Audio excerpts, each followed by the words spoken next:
where you are today, achieving awesome things. You start. Okay. And it doesn't have to be just one person. I would have to say it'd be my mom actually, because as See? Hey, we're Big brother's like waiting on Nope. It's not there. that's the story of how Nick got the job here. Because since there was a lot of us, like 5 kids, she would have to, perform small miracles every day to get us to paddling and stuff like that. So I don't think it would have been possible without her. Sort of the same thing. My parents, my dad worked really hard. He's retired now. He still doesn't work as hard. And yeah, a family of 5 kids. He looked up to people. Yeah, like you have to be a hardworking person to make that happen. So. Just to feed yourself. Just to scrap. Are you from a family of 5 as well? Family of 4. Oh. Not quite as hard as 4. Yeah. Certainly, I mean, Mark was, a big role model for myself. Growing up, we were about 10 or 11 years apart, and I remember being, a young kid at the club and watching Mark go to the Olympics and watching his races at the Olympics. And I remember my first time doing a practice with Mark was actually just like 50 and 100 meter sprints, which, it's not really that long. It's like 10 to 18 seconds long. And I remember, Mark would just destroy me on the sprints, but he beat me by 1 or 2 boat lengths, which, doesn't seem like that much. But I remember him telling me, one day you'll learn how to empty the whole tank in this one piece, and then you'll be good. Well, I think I was keeled over on a dock. That's after doing like a 100 meter piece. Yeah. It's Yeah, I was. long enough. It's what's wrong with that? I was I'm only a boat behind. You'll learn. You'll learn that this will hurt. Awesome. And Kyle? My parents, obviously. I mean, anybody who's a parent here, you're a gosh darn saint all the time. So, them just taking me wherever I need to be. All the time. So I think maybe we'll open up to the floor for a little bit. Does any of the kids here or any parents have any questions for our athletes, or one question that you think about for you as an athlete, something you might be struggling with, or something you find really hard? You have a question on it? Or any of the therapists that are in the clinic that want to ask a question to our athletes? I have a question. If you know it right off the top, but your most embarrassing moment as an athlete. Oh, nice. We're getting dirty here. That was a good question.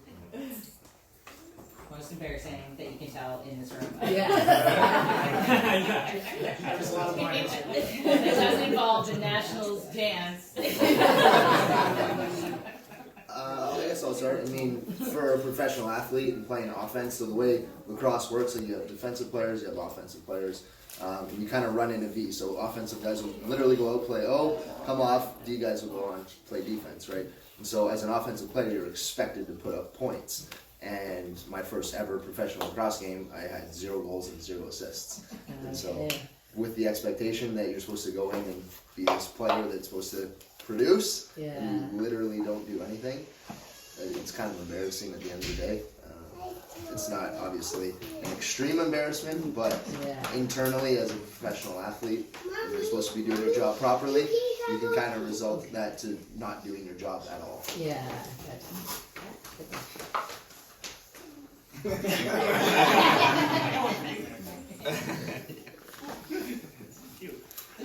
Full on shame. I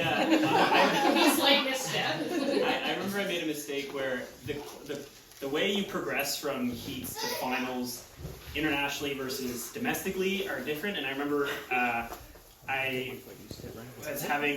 was doing a race domestically, and I thought if I could just pull up in third, I would just make it into the final. But it turns out that's not how the progression works. And so I had just come back from the under 23 World Championships. I go to nationals and I don't even make the final. at nationals, and my club didn't score any points because of my mistake, not knowing the selection or the progression criteria. So. Oh, that's rough.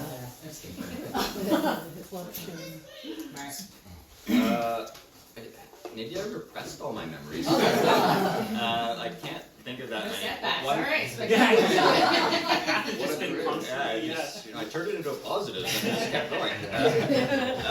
Great answer. No, one thing that comes to mind, it's not that embarrassing, but in one of my nationals in like high school, my friend and I were racing K2 together, and we were like right in there for a third place medal.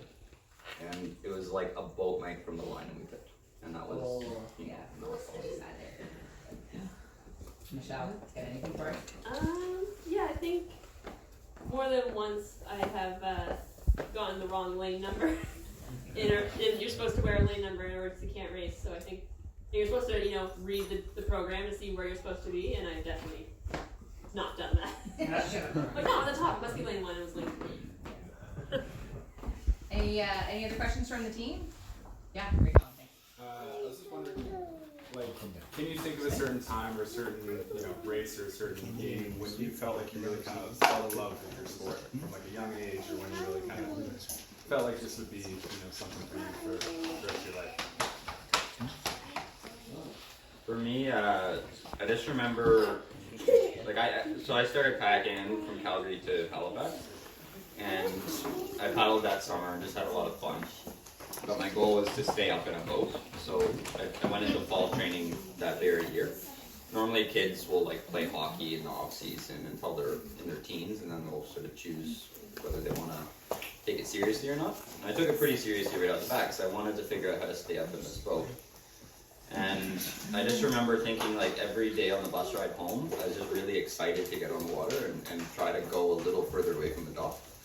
And I think that set me up really well to have a long career in sport, because it started with just being happy doing it.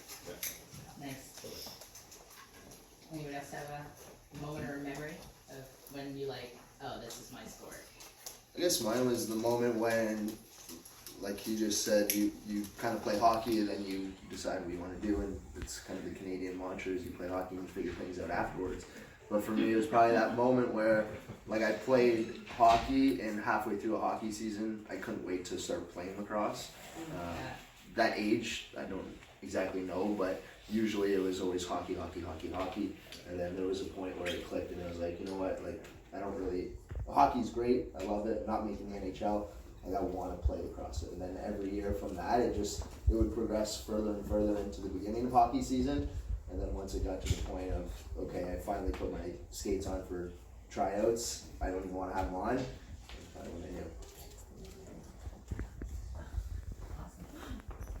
Any other questions from the crowd? Nice, yeah. So, when you guys had an injury, how you recovered from that, and what do you do to get back into the game? I contact Shelley. Good one. Point answer. That's a good one. A quick answer. What about Natalie?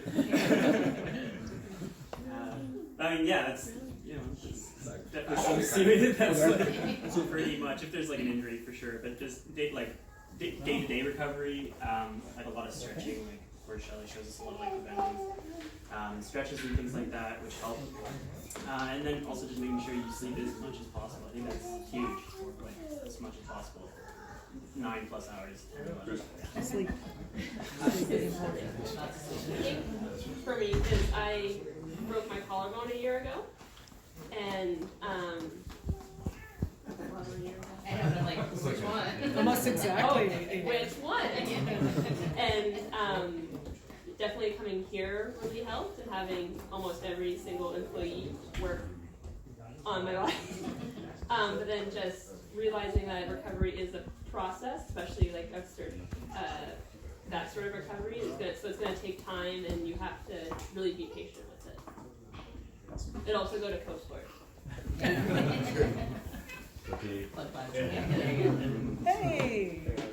Come on. Hey, come on in. We got There's some seats seats for you. Hi, guys.